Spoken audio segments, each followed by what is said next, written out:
Om Swastiastu, jumpa lagi dengan saya, Joko Daudiana Nindya Pemayun. Saya akan melakukan studi penelitian dengan judul Tutur Situs Pahatan Tualen dan Pohon Pinang di Candi Sukuh. Situs pahatan yang di hadapan kita ini adalah situs sebuah bentuk pahatan yang menggambarkan sebuah kondisi masyarakat di dalam sebuah pahatan di batu padas, ya. Adapun bentuk dari sisi yang terlihat itu seperti gerbang atau angkul-angkul yang di depannya itu tergambar tervisual pohon pinang, ya. Pohon pinang itu jika diperhatikan itu dipegang oleh Tualen, ya. Tualen itu sosok Ismaya, ya, Sang Hyang Ismaya yang sedang memegang pohon pinang, ya. Pohon pinang di Bali itu disebut dengan pohon buah atau disebut dalam bahasa ibu orang Bali disebut pohon jambe.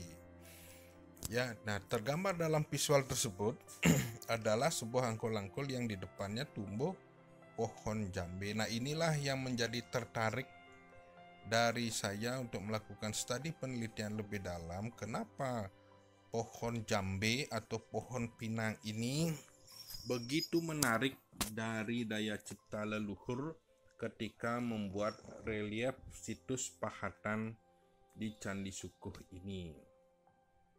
Pohon pinang bagi leluhur kita itu sangatlah penting, dan ini selalu kita temukan dalam kehidupan berbudaya dan beradat istiadat.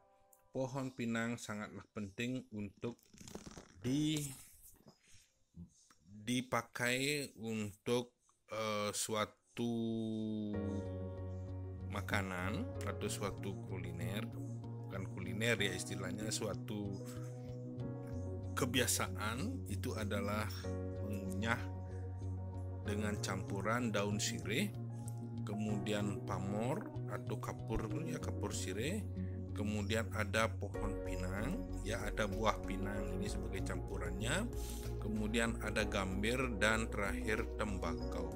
Nah, budaya inilah disebut dengan budaya pohon pinang atau budaya nginang yang masih bisa kita lihat di pedesaan-pedesaan yang ada di Nusantara, termasuk juga di Bali. Nah, dari sisi bentuk, ya, ini kita akan merekonstruksi apa sih ide dasar dari leluhur kita membuat sebuah adegan pahatan relief berbentuk tualen yang sedang memegang pohon pinang. Nah, kenapa pohon pinang ini dipegang oleh Tualen atau Sang Hyang Ismaya, ya, Sang Hyang Wismaya? Bahwasanya Tualen itu adalah sangat penting bagi mitologi dan cerita-cerita yang berkembang di masyarakat. Nah, di sisi lain, ya, dari segi ikonografi, bangunan yang tergambar dalam relief pahatan Candi Sukuh ini itu mirip seperti angkul-angkul yang ada di Bali. Ya, relief ini tergambar dalam 4 figur, ya, 4 figur yang sedang berhadapan-hadapan dengan pola bentuk yang sangat sederhana dan pahatan yang sangat sederhana. Itu terlihat dan tergambar dari pakaian yang digunakan dan pola gerak dari pahatan tersebut, karena leluhur kita memiliki daya cipta yang tinggi, dan tergambar dalam relief tersebut pastilah situasi dan kehidupan pada masa itu. Dan pada masa pahatan ini digambarkan, inilah tergambar apa yang tumbuh dan apa yang hidup dalam masa lalu. Selanjutnya, pohon pinang pohon pinang ini menjadi tertarik kita untuk membahasnya karena pohon pinang ini adalah pohon yang unik. Ya, uniknya karena leluhur kita telah menggambarkannya atau memvisualkannya dalam sebuah pahatan relief. Artinya bahwa pohon pinang bagi leluhur kita yang membuat relief ini itu menarik untuk divisualkan adalah pohon pinang. Nah, ada apa dengan pohon pinang ini? Dan kenapa pohon pinang ini tergambar dalam visual pahatan di Candi Sukuh? Dan kenapa pohon pinang ini dipilih oleh pemahatnya atau daya cipta bagi leluhur kita ketika memvisualkan gambar ini?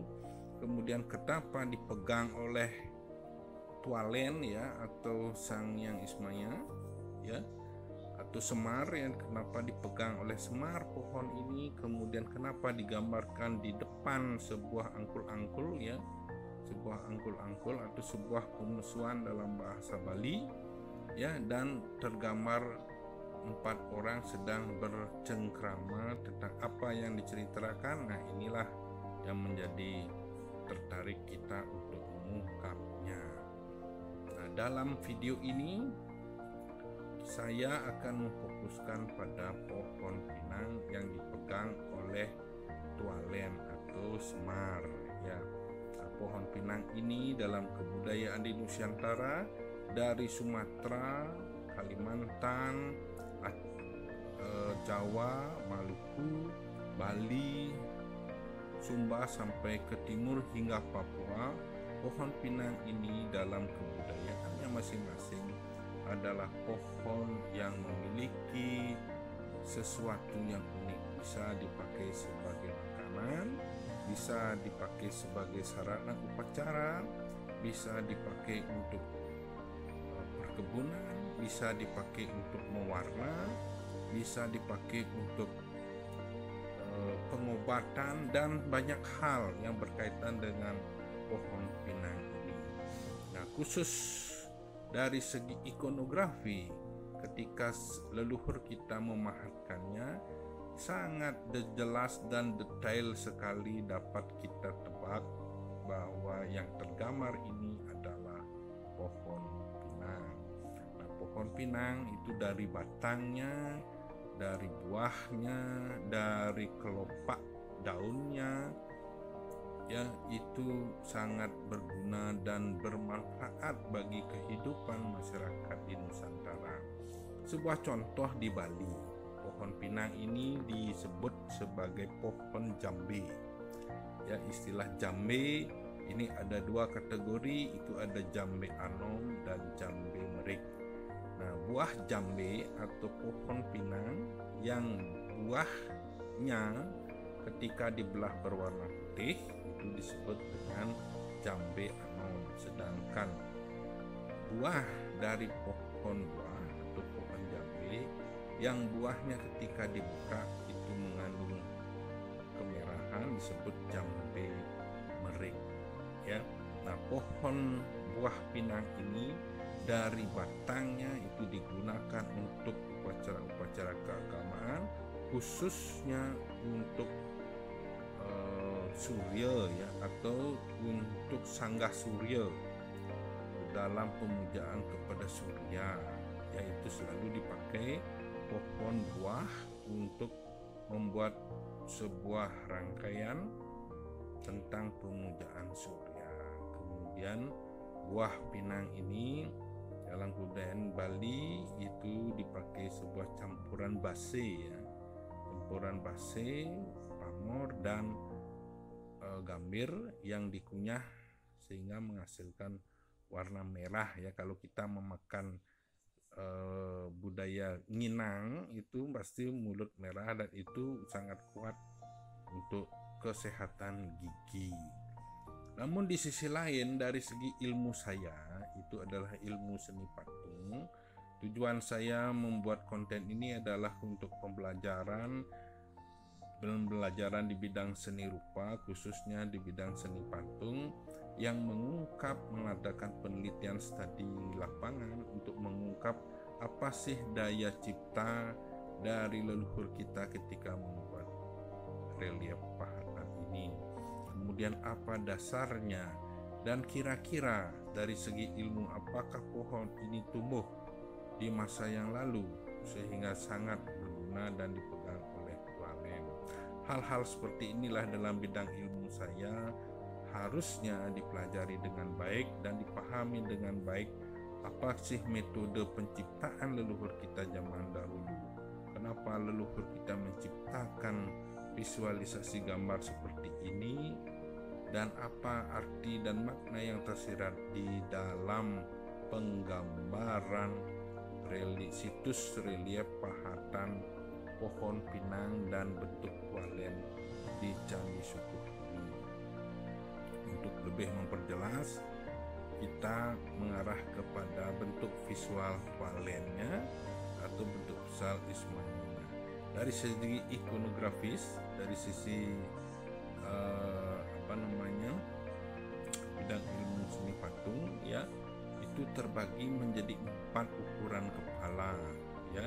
Jadi ukuran kepala sampai ujung itu 1, kemudian badan dan ke bawah, ya, dari kemaluan ke bawah, sehingga menjadi pola dari segi ikonografi itu adalah 3 kali kepala. Ini persis penggambaran relief tersebut adalah menggunakan teknik pahat.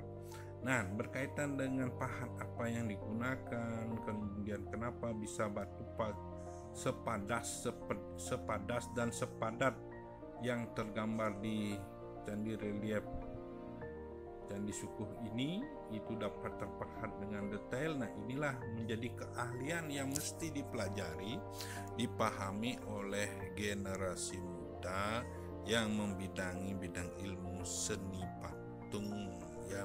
Nah, saya dengan tujuan tersebut, ya, bahwasannya mari kita sama-sama belajar tentang teknologi-teknologi yang diterapkan oleh leluhur kita, dan kita akan mencatat, ya, dalam budaya tutur, ya, kita menuturkan ini kepada generasi muda untuk selalu menghormati dan menghargai karya-karya leluhur.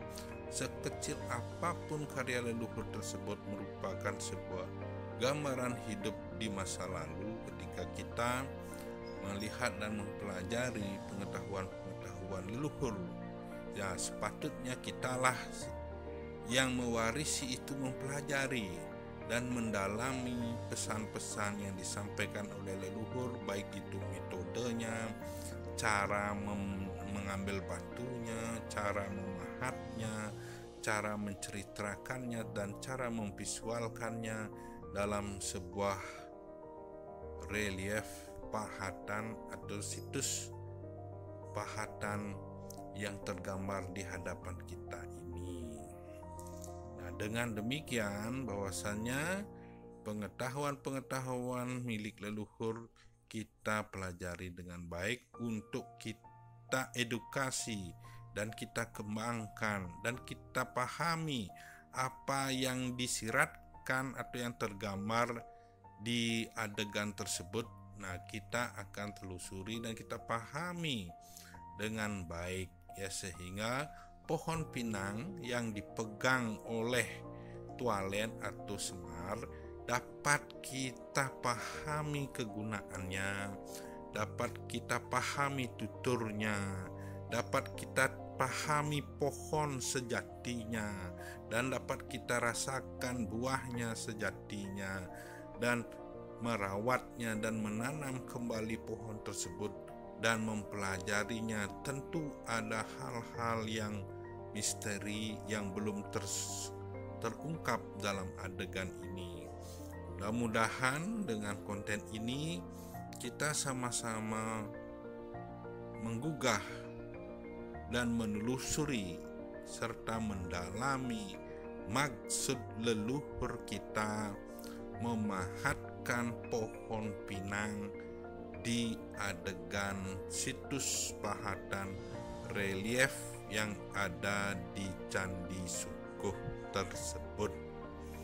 Demikian yang bisa saya sampaikan. Mudah-mudahan konten ini menjadi bahan pembelajaran bagi mahasiswa saya, bagi masyarakat umum, bahwasannya pohon pinang yang tergambar di Candi Sukuh tersebut mengandung suatu tanda-tanda, mengandung suatu simbol-simbol bahwasannya pohon pinang harus kita pahami dengan baik. Terima